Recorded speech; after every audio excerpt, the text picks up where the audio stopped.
I can still hear the knife scrape against the plate, the clinking of glasses, the shallow laughter that always filled my parents' dining room on Thanksgiving. Then my father's voice split through it all, raw, sharp, final. "Get out! You're a disgrace, single mom, failure, not welcome at my table." The room went silent. My sister smirked into her wine. My mother dropped her eyes like she'd rehearsed this moment for weeks. My brother whispered something to his wife, both of them chuckling behind their hands. I stood. No tears, no begging, no explanations. Just one word, calm and clean as glass breaking. "All right," and I walked out. They thought they'd banished me. What they didn't know was that I owned the house they sat in, the cars they drove, the trust funds their children drained every month. They were living on the bones of the empire I built while they spit on my name. It wasn't always like this. Once I believed family meant loyalty. I paid their bills quietly when the market crashed. I covered hospital expenses when my sister's husband gambled away their insurance. I even bought that house my father now presided over like a king. It was easier to put it all in their names. They liked the illusion of power, and I liked the silence of being underestimated. But the silence was never enough for them. They needed someone to bleed, and tonight they chose me. I noticed the shift months before. My father's jabs growing harsher, my mother avoiding my calls, my siblings gossiping behind polished smiles. It wasn't about me being single, it was about control. My existence embarrassed them because I didn't play the role they wrote for me. Obedient daughter, grateful dependent. They wanted me smaller, and I let them believe I was.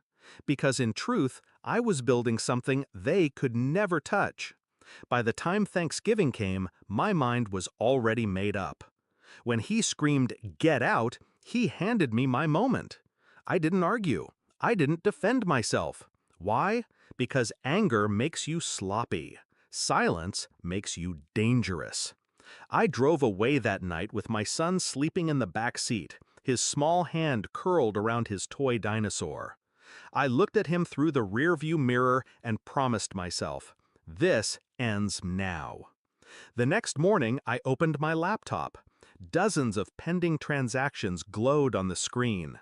My father's business loans, my sister's tuition fees, my brother's mortgage, all running through accounts I controlled. One by one, I canceled them. Click, click, click. Cold, clean precision. Then I called my lawyer. Power of attorney? Revoked. Property deeds? Shifted back into my name. Trust funds? Frozen. By noon, my family's entire financial lifeline had flatlined. The first call came from my mother. "Darling, there's a problem with the bank." I hung up. Then my father, furious, spitting fire. "What the hell have you done?" I let it ring out. By evening, my phone buzzed like a hornet's nest. 26 missed calls. 12 voicemails. My sister crying about eviction. My brother begging about foreclosure. My father roaring threats that cracked into desperation by the fifth message. I didn't answer a single one. Instead, I packed. Quietly. Deliberately. Sundresses, documents, my son's favorite books. When dawn broke, we were on a flight to Honolulu. The beach house I'd bought 3 years ago waited, sunlight pouring across white walls, ocean stretching endlessly beyond the windows. My son ran barefoot into the sand, laughing, free. And for the first time in years, so did I. They thought I needed their approval, their table, their crumbs of love. But the truth was brutal and simple. They needed me. And now, without me, they were nothing. Weeks later, my father finally got through. His voice was broken, gravel worn down to dust.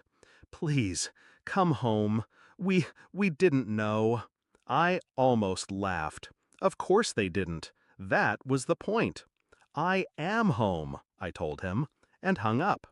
That night I stood on the balcony, the ocean roaring beneath me, my son asleep in the next room. I thought about every insult, every dismissal, every time they called me unworthy. And I realized something. They hadn't rejected me. They had revealed themselves. I didn't need revenge to punish them. I only needed to stop saving them. They'll regret it forever. Not because I destroyed them, but because I walked away.